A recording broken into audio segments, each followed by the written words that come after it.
ಯಾರೆಲ್ಲ ವಿಡಿಯೋ ನೋಡ್ತಾ ಇದ್ದೀರಾ ಮಿಸ್ ಮಾಡ್ತೀರಾ ಈ ರೆಸಿಪಿನ ಪೂರ್ತಿ ನೋಡ್ಕೊಳ್ಳಿ. ತುಂಬಾ ರುಚಿ ಹಾಗೆ ತುಂಬ ಸುಲಭ ವಿಧಾನದಲ್ಲಿ ಮಾಡಿಕೊಳ್ಳುವಂಥ ಈ ಪಾಲಕ್ ರೆಸಿಪಿನ ತೋರಿಸ್ಕೊಡ್ತೀನಿ ಯಾವ ರೀತಿಯಾಗಿ ಮಾಡಿದ್ದೀನಿ ಅಂತ. ತುಂಬ ಅಂದರೆ ತುಂಬ ರುಚಿಯಾಗಿರುತ್ತೆ. ನೋಡ್ತಿರ್ಬೋದು ಮೇಲೆ ಹಾಕಿರುವಂಥ ಬೆಳ್ಳುಳ್ಳಿ, ಜೀರಿಗೆ ಹಾಗೆ ಒಣಮೆಣಸು ಹಾಕಿ ಒಗ್ಗರಣೆ ಕೊಟ್ಟರೆ ಎಷ್ಟು ಸೂಪರ್ ಆಗಿರುತ್ತೆ ಗೊತ್ತಾ. ಬನ್ನಿ ಹಾಗಾದರೆ ಈ ರೆಸಿಪಿನ ಯಾವ ರೀತಿಯಾಗಿ ಮಾಡೋದು ಅಂತ ನೋಡ್ಕೊಳ್ಳೋಣ. ಒಂದು ಕಟ್ಟನ್ನು ಸೊಪ್ಪನ್ನು ಇಲ್ಲಿ ಬಿಡಿಸ್ಕೊಂಡು ಕ್ಲೀನಾಗಿ ತೊಳ್ಕೊಂಡು ಇಲ್ಲಿ ಇಟ್ಟಿದ್ದೀನಿ. ಈಗ ಇದನ್ನು ಏನು ಮಾಡಬೇಕಂತ ತೋರಿಸ್ತೀನಿ ನೋಡಿ. ಫಸ್ಟ್ ಗ್ಯಾಸ್ ಸ್ಟವ್ ಆನ್ ಮಾಡ್ಕೊಳ್ಳೋಣ. ನೆಕ್ಸ್ಟ್ ಇದಕ್ಕೆ ಒಂದು ಕಡಾಯಿ ತೊಗೊಂಡಿದ್ದೀನಿ. ಈ ಕಡಾಯಿಯಲ್ಲಿ ಸ್ವಲ್ಪ ಒಂದು ಅರ್ಧ ಗ್ಲಾಸ್ ಆಗೋಷ್ಟು ನೀರನ್ನು ಹಾಕ್ಕೊಳ್ತಾ ಇದ್ದೀನಿ. ಈಗ ಇದಕ್ಕೆ ಪಾಲಕನ್ನು ಹಾಕ್ಕೊಳ್ಳೋಣ. ಈ ನೀರಲ್ಲಿ ಎಲ್ಲ ಪಾಲಕನ್ನು ಹಾಕ್ಕೊಳ್ಳೋಣ. ನೋಡಿ, ಪಾಲಕ್ನ ಚೆನ್ನಾಗಿ ಬೇಯಿಸ್ಕೋಬೇಕಾಗತ್ತೆ, ಹಾಗಾಗಿ ನಾನು ಸ್ವಲ್ಪ ನೀರನ್ನು ಹಾಕ್ಕೊಂಡಿದ್ದೀನಿ. ಈಗ ಇದಕ್ಕೆ ಸ್ವಲ್ಪ ಉಪ್ಪನ್ನು ಸೇರಿಸ್ಕೊಳ್ತಾ ಇದ್ದೀನಿ. ಉಪ್ಪನ್ನು ಸೇರಿಸಿದ ನಂತರ ಇದರ ಮೇಲೆ ಮುಚ್ಚಳ ಕವರ್ ಮಾಡಿಬಿಟ್ಟು ಇದನ್ನು ಗ್ಯಾಸ್ನ ಕಡಿಮೆ ಉರಿಯಲ್ಲಿ ಚೆನ್ನಾಗಿ ಬೇಯಿಸ್ಕೊಳ್ಳೋಣ. ಈಗ ಇದನ್ನು ಮೇಲೆ ಕೆಳಗೆ ಮಾಡಿ ಚೆನ್ನಾಗಿ ಮಿಕ್ಸ್ ಮಾಡಿಕೊಂಡು ಇನ್ನೂ ಸ್ವಲ್ಪ ಹೊತ್ತು ಇದನ್ನು ಬೇಯಿಸ್ಕೊಳ್ಳೋಣ. ಹಾಗೆಯೇ ಮಿಕ್ಸ್ ಮಾಡಿಕೊಂಡು ಮತ್ತಷ್ಟು ಇದನ್ನು ಬೇಯಿಸ್ಕೊಳ್ಳೋಣ. ನೋಡಿ, ಈಗ ಪಾಲಕು ನೀರು ಜೊತೆ ಎಲ್ಲ ಚೆನ್ನಾಗಿ ಬೆಂದಿದೆ, ನೋಡ್ತಾ ಇರ್ಬೋದು. ಇದು ಬೇಯ್ತಾ ಇರುತ್ತೆ. ಒಂದು ಸೈಡಲ್ಲಿ ಬೆಳ್ಳುಳ್ಳಿ ಹಾಗೆ ಹಸಿಮೆಣಸಿನ್ಕಾಯಿನ ಸ್ವಲ್ಪ ತರಿಯಾಗಿ ರುಬ್ಕೊಳ್ಳೋಣ. ನೋಡಿ, ಒಂದು 4 ಹಸಿಮೆಣಸಿನ್ಕಾಯಿ ತೊಗೊಂಡಿದ್ದೀನಿ. ಖಾರಕ್ಕೆ ಎಷ್ಟು ಬೇಕೋ ಅಷ್ಟು ಹಸಿಮೆಣಸಿನ್ಕಾಯಿ, ಒಂದು ಗಡ್ಡೆ ಬೆಳ್ಳುಳ್ಳಿ ತೊಗೊಂಡಿದ್ದೀನಿ. ಇದನ್ನು ಸಹ ಇದಕ್ಕೆ ಹಾಕ್ಕೊಳ್ತಾ ಇದ್ದೀನಿ ಮಿಕ್ಸಿ ಜಾರಲ್ಲಿ ಇದನ್ನು ಹಾಕಿಬಿಟ್ಟು ಒಂದೇ ರೌಂಡ್ ತಿರುಗಿಸ್ಕೊಂಡು ತರಿಯಾಗಿ ಇದನ್ನು ರುಬ್ಕೊಂಡ್ರೆ ಸಾಕಾಗುತ್ತೆ. ನಮ್ಮ ಹತ್ರ ಕುಟ್ಟಣಿಕೆ ಇದ್ದರೆ ಅದರಲ್ಲಿ ಹಾಕಿಬಿಟ್ಟು ಇದನ್ನು ಜಜ್ಕೋಬಹುದು. ನೋಡಿ, ಈ ಥರ ತರಿಯಾಗಿ ಇದನ್ನು ರುಬ್ಕೊಂಡಿದ್ದೀನಿ. ಕುಟ್ಟಣಿಕೆ ಇದ್ದರೆ ಅದರಲ್ಲಿ ತರಿಯಾಗಿ ಸ್ವಲ್ಪ ಕುಟ್ಕೊಂಡ್ರೆ ಸಾಕಾಗುತ್ತೆ. ಈಗ ಇದನ್ನು ಸೈಡಲ್ಲಿ ಇಟ್ಬಿಡೋಣ. ಪಾಲಕ್ ಬೆಂದಿದೆ ಅಂತ ಚೆಕ್ ಮಾಡ್ಕೊಳ್ಳೋಣ. ನೋಡಿ, ಪಾಲಕ್ ಆಲ್ಮೋಸ್ಟು ಚೆನ್ನಾಗಿ ಬೆಂದಿದೆ, ನೋಡ್ತಾ ಇರ್ಬೋದು. ಈಗ ಈ ಪಾಲಕ್ ಅಂತೂ ಚೆನ್ನಾಗಿ ಬೆಂದಿದೆ. ಇದನ್ನು ನೀರು ಸಮೇತ ಮಿಕ್ಸಿ ಜಾರಲ್ಲಿ ಹಾಕಿ ರುಬ್ಕೋಬೇಕಾಗುತ್ತೆ.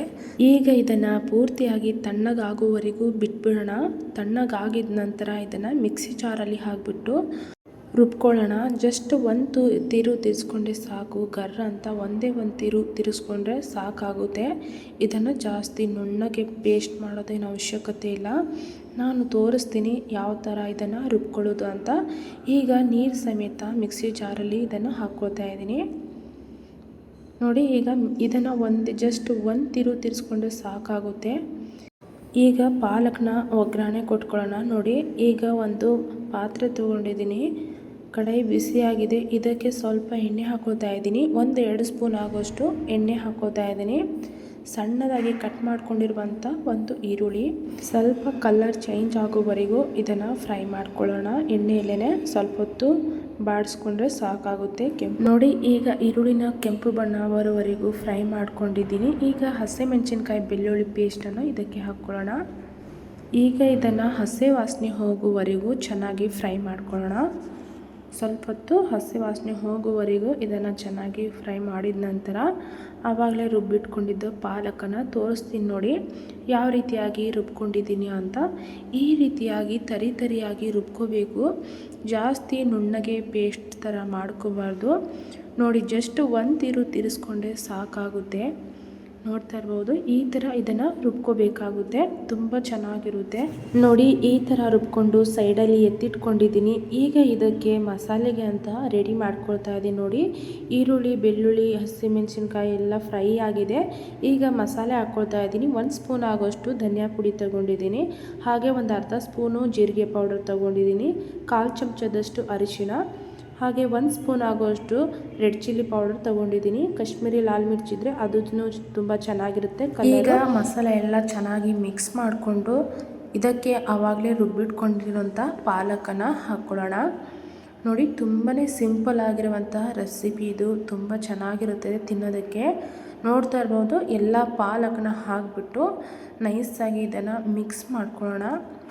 ಈಗ ಇದಕ್ಕೆ ಒಂದು ಸ್ವಲ್ಪ ನೀರನ್ನು ಹಾಕ್ಕೊಳ್ಳೋಣ. ಪಾಲಕ್ ರುಬ್ಕೊಂಡಿರುವಂಥ ಅದೇ ಮಿಕ್ಸಿ ಜಾರಲ್ಲಿ ಸ್ವಲ್ಪ ಇದಕ್ಕೆ ನೀರನ್ನು ಸೇರಿಸ್ಕೊಳ್ಳೋಣ. ಜಾಸ್ತಿ ನೀರು ಹಾಕೋದೇನೋ ಅವಶ್ಯಕತೆ ಇಲ್ಲ. ಸ್ವಲ್ಪ ನೀರನ್ನು ಸೇರಿಸ್ಕೊಂಡಿದ ನಂತರ ಇದನ್ನು ಇನ್ನೂ ಸ್ವಲ್ಪ ಹೊತ್ತು ನೀರೆಲ್ಲ ಡ್ರೈ ಆಗೋವರೆಗೂ ಚೆನ್ನಾಗಿ ಬೇಯಿಸ್ಕೊಳ್ಳೋಣ. ಈಗ ಇದಕ್ಕೆ ರುಚಿಗೆ ತಕ್ಕಷ್ಟು ಉಪ್ಪನ್ನು ಹಾಕ್ಕೊಳ್ತಾ ಇದ್ದೀನಿ ನೋಡಿ. ರುಚಿಗೆ ತಕ್ಕಷ್ಟು ಉಪ್ಪನ್ನು ಸೇರಿಸಿದ ನಂತರ ಚೆನ್ನಾಗಿ ಮಿಕ್ಸ್ ಮಾಡಿಕೊಂಡು ಈಗ ಇದನ್ನು ಪ್ಲೇಟನ್ನು ಕವರ್ ಮಾಡಿಬಿಟ್ಟು ಗ್ಯಾಸ್ನ ಕಡಿಮೆ ಉರಿಯಲ್ಲಿ ಇಟ್ಬಿಟ್ಟು ಒಂದು 5 ನಿಮಿಷ ಚೆನ್ನಾಗಿ ಬೇಯಿಸ್ಕೊಳ್ಳೋಣ. ನೋಡಿ ಈಗ ನಾನು ಇದನ್ನು ಚೆನ್ನಾಗಿ ಬೇಯಿಸ್ಕೊಳ್ತಾ ಇದ್ದೀನಿ.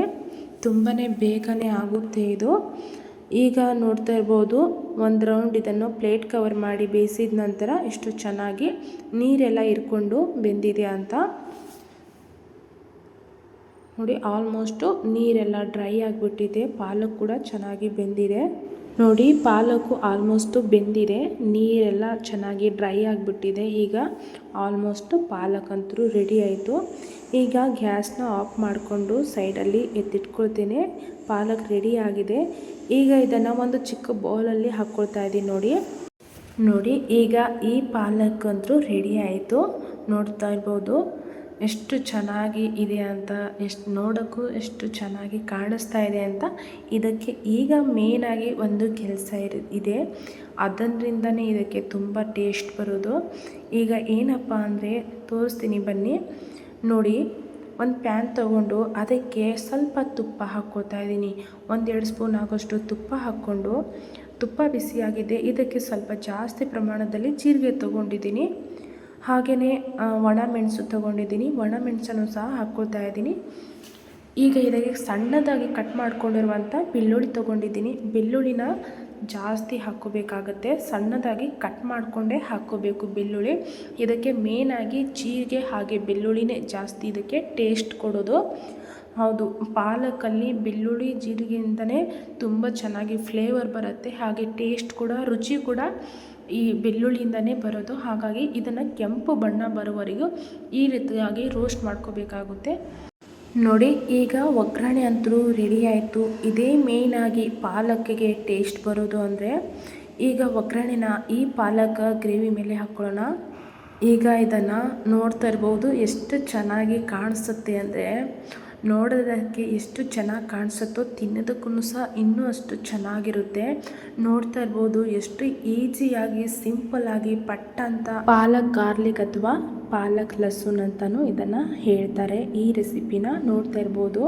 ನೋಡ್ತಾ ಇದ್ದೀರಲ್ವಾ, ಚಪಾತಿ ಅಥವಾ ಪರಾಟ ಜೊತೆ ತಿಂದರೆ ಎಷ್ಟು ಚೆನ್ನಾಗಿರುತ್ತೆ ಅಂದರೆ, ಒಂದು ಸಾರಿ ಮಾಡಿ ತಿಂದರೆ ಸಾಕು ಕಳೆದೋಗ್ಬಿಡ್ತೀರ, ಅಷ್ಟು ರುಚಿಯಾಗಿರುತ್ತೆ. ಯಾರಿಗೆಲ್ಲ ಪಾಲಕ್ ತಿನ್ನೋಕ್ಕೆ ಇಷ್ಟ ಆಗಲ್ಲ ಅವರಿಗೆ ಈ ರೀತಿಯಾಗಿ ಒಂದು ಸರಿ ಮನೇಲಿ ಮಾಡಿಕೊಟ್ರೆ ಸಾಕು, ತಿನ್ನದೇ ಇರೋರು ಸಹ ತಿಂತಾರೆ, ಅಷ್ಟು ರುಚಿಯಾಗಿರುತ್ತೆ. ನೋಡಿದ್ರಲ್ವಾ, ಹೆಲ್ದಿನೂ ಕೂಡ ಹೌದು, ಟೇಸ್ಟ್ ಕೂಡ ಹೌದು. ಸೂಪರಾಗಿ ಸಿಂಪಲ್ಲಾಗಿ ಪಟ್ಟಂತ ಮಾಡ್ಕೋಬೋದು. ಇದನ್ನು ನಾರ್ತ್ ಸ್ಟೈಲಲ್ಲಿ ಇದನ್ನು ಲಸೂನ್ ಪಾಲಕ್ ಅಂತ ಹೇಳ್ತಾರೆ, ಗಾರ್ಲಿಕ್ ಪಾಲಕ್ ಅಂತ ಹೇಳ್ತಾರೆ. ಇದನ್ನು ನಾರ್ತ್ ಸ್ಟೈಲಲ್ಲಿ ತುಂಬ ಜನ ಮಾಡ್ತಾರೆ. ಹಾಗಾಗಿ ನಾನು ಕೂಡ ನಮ್ಮ ಮನೆಯಲ್ಲಿ ಇದನ್ನು ಮಾಡ್ಕೊಂಡಿದ್ದೀನಿ. ಈ ವಿಡಿಯೋ ನಿಮಗೆ ಶೇರ್ ಮಾಡಿದ್ದೀನಿ. ನೀವು ಸಹ ಮಿಸ್ ಮಾಡಿದಿರ ಈ ಥರ ಪಾಲಕ್ ಲಸೂನ್ನ ಮಾಡ್ಕೊಳ್ಳಿ. ತುಂಬ ಅಂದರೆ ತುಂಬಾ ಚೆನ್ನಾಗಿರುತ್ತೆ. ಪರಾಟ ಅಥವಾ ಚಪಾತಿ ಮಿಸ್ ಮಾಡಿದ್ರೆ ಮಾಡ್ಕೊಳ್ಳಿ. ನೋಡ್ತಾ ಇದ್ದೀರಲ್ವಾ, ಎಷ್ಟು ಸಿಂಪಲ್ಲಾಗಿ ಬೇಗ ಕ್ವಿಕ್ಕಾಗಿ ಮಾಡ್ಕೊಳ್ಳುವಂಥ ಈ ಪಾಲಕ್ ಲಸೂನ್ ರೆಸಿಪಿನ ಮಾಡಿದ್ದೀನಿ ಅಂತ. ನಿಮಗೇನಾದರೂ ಈ ವಿಡಿಯೋ ಇಷ್ಟ ಆಗಿದೆ ಒಂದು ಲೈಕ್ ಮಾಡಿಬಿಟ್ಟು ಕಾಮೆಂಟ್ ಮಾಡಿ ನೋಡಿ. ಈಗ ನಾನು ಇದರ ಜೊತೆಗೆ ಚಪಾತಿ ಮಾಡ್ಕೊಂಡಿದ್ದೀನಿ. ಆಹಾ, ಬಿಸಿ ಬಿಸಿ ಚಪಾತಿ ಮುರ್ಕೊಂಡು ತಿಂತಾ ಇದ್ರೆ ಎಷ್ಟು ರುಚಿ ಗೊತ್ತಾ.